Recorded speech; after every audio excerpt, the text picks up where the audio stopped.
एक गोत्र में विवाह न करने का कारण।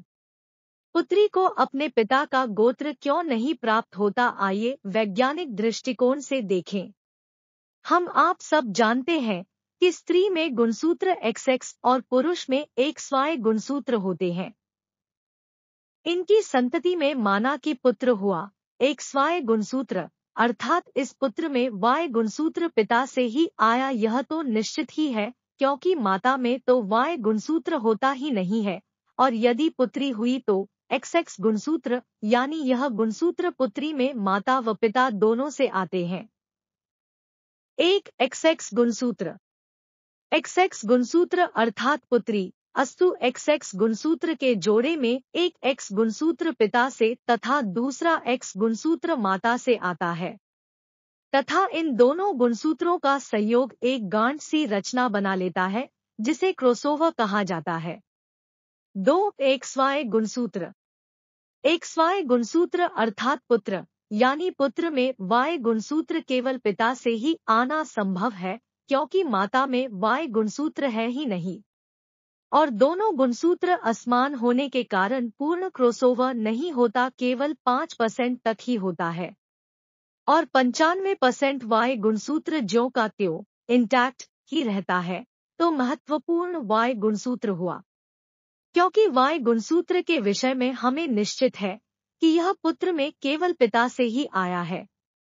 बस इसी Y गुणसूत्र का पता लगाना ही गोत्र प्रणाली का एकमात्र उद्देश्य है, जो हजारों बटा लाखों वर्ष पूर्व हमारे ऋषियों ने जान लिया था। वैदिक गोत्र प्रणाली और Y गुणसूत्र। अब तक हम यह समझ चुके हैं कि वैदिक गोत्र प्रणाली Y गुणसूत्र पर आधारित है अथवा Y गुणसूत्र को ट्रेस करने का एक माध्यम है।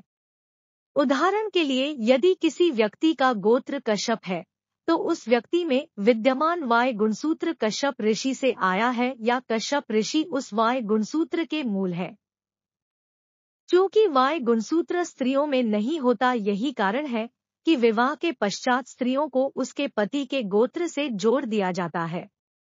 वैदिक बटा हिंदू संस्कृति में एक ही गोत्र में विवाह वर्जित होने का मुख्य कारण यह है कि एक ही गोत्र से होने के कारण वह पुरुष व स्त्री भाई बहन कहलाएंगे क्योंकि उनका प्रथम पूर्वज एक ही है।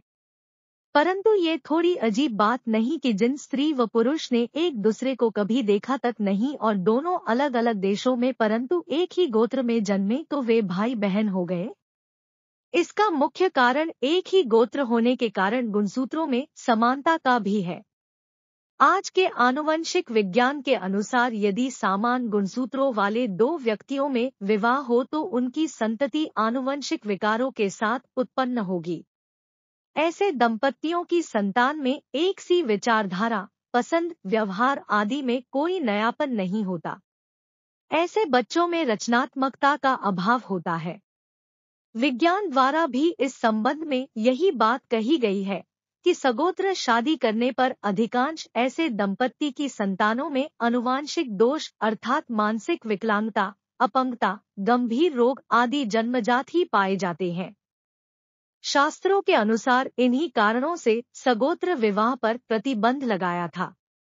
इस गोत्र का संवहन यानी उत्तराधिकार पुत्री को एक पिता प्रेषित न कर सके, इसलिए विवाह से पहले कन्यादान कराया जाता है और गोत्र मुक्त कन्या का पाणिग्रहण कर भावी वर अपने कुल गोत्र में उस कन्या को स्थान देता है। यही कारण था कि उस समय विधवा विवाह भी स्वीकार्य नहीं था, क्योंकि कुल गोत्र प्रदान करने वाला पति तो मृत्यु को प्राप्त कर चुका है। इसीलिए कुंडली मिलान के समय वैधव्य पर खास ध्यान दिया जाता और मांगलिक कन्या होने पर ज्यादा सावधानी बरती जाती है। आत्मज या आत्मजा का संधिविच्छेद तो कीजिए आत्म प्लस ज अथवा आत्म प्लस जा। आत्म में ज या जा जन्मा या जन्मी, यानी मैं ही जन्मा या जन्मी हूँ। यदि पुत्र है तो 95% पिता और 5% माता का सम्मिलन है। यदि पुत्री है तो 50% पिता और 50% माता का सम्मिलन है। फिर यदि पुत्री की पुत्री हुई तो वह DNA 50% का 50% रह जाएगा। फिर यदि उसके भी पुत्री हुई तो उस 25% का 50% DNA रह जाएगा। इस तरह से 7वीं पीढ़ी में पुत्री जन्म में यह प्रतिशत घटकर 1% रह जाएगा। अर्थात एक पति पत्नी का ही डीएनए 7वीं पीढ़ी तक पुनः पुनः जन्म लेता रहता है, और यही है 7 जन्मों का साथ। लेकिन जब पुत्र होता है तो पुत्र का गुणसूत्र पिता के गुणसूत्रों का 95% गुणों को अनुवांशिकी में ग्रहण करता है, और माता का 5%, जो कि किन्हीं परिस्थितियों में 1% से कम भी हो सकता है, डीएनए ग्रहण करता है। और यही क्रम अनवरत चलता रहता है, जिस कारण पति और पत्नी के गुणों युक्त डीएनए बारंबार जन्म लेते रहते हैं, अर्थात यह जन्म जन्मांतर का साथ हो जाता है।